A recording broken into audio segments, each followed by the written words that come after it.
Ці швидкі перетнули всю Європу, щоб рятувати поранених українських воїнів. Волонтер Дам'єн здолав 2500 кілометрів з Парижа за кермом сучасної медички. Всередині до самої стелі коробки з необхідним для надання допомоги сотні бійців. Майже 5000 крапельних систем, безліч медикаментів і сотня сучасних турнікетів. Саме такими користуються французькі військові. Потужний генератор – також важливий бонус. Разом з військовими медиками Дам'єн перевіряє устаткування. Et elle peut aussi ouvrir la ventilation, І вентиляцію підключити. climatisation ou chauffage derrière. Вентиляцію, обогрів або цей кондиціонер.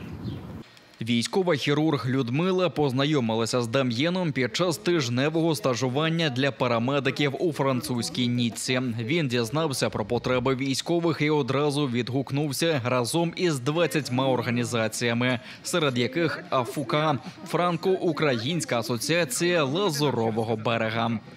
У відрядженні в Афуку я привезла такий вдячний подарунок від мого сина, де він написав «Я бажаю перемоги». І Афука підписала своїм підписом. Це прапор, який подорожує Франції і знову в Україну.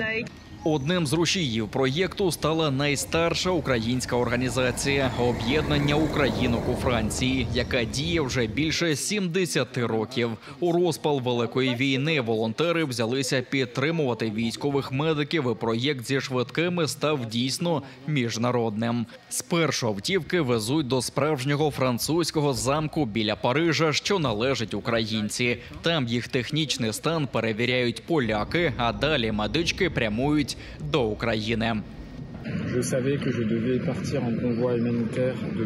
Я мав їхати з Парижа з іншими швидкими та гуманітарною допомогою для Збройних сил України. За 3 дні вдалося зібрати кошти, щоб придбати карети швидкої та усе необхідне для першої допомоги пораненим. Ми з асоціацією АФУКА дуже щасливі, що змогли допомогти підрозділу пані Людмили та сподіваємося привезти ще таких швидких для українських військових.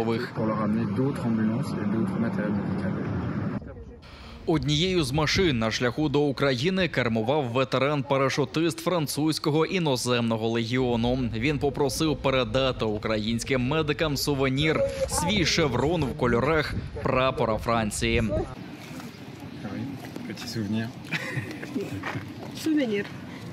Так виглядає підтримка Франції України. Дам'єн не вперше привозить допомогу українському війську. Непогано розуміє українську мову та навіть жартома називає себе Остапом Бендером. Ці 3 машини на рік – Краматорськ, Кремінна та Полтава. Але попереду багато інших українських міст, бо в планах українсько-французьких волонтерів ціла сотня швидких.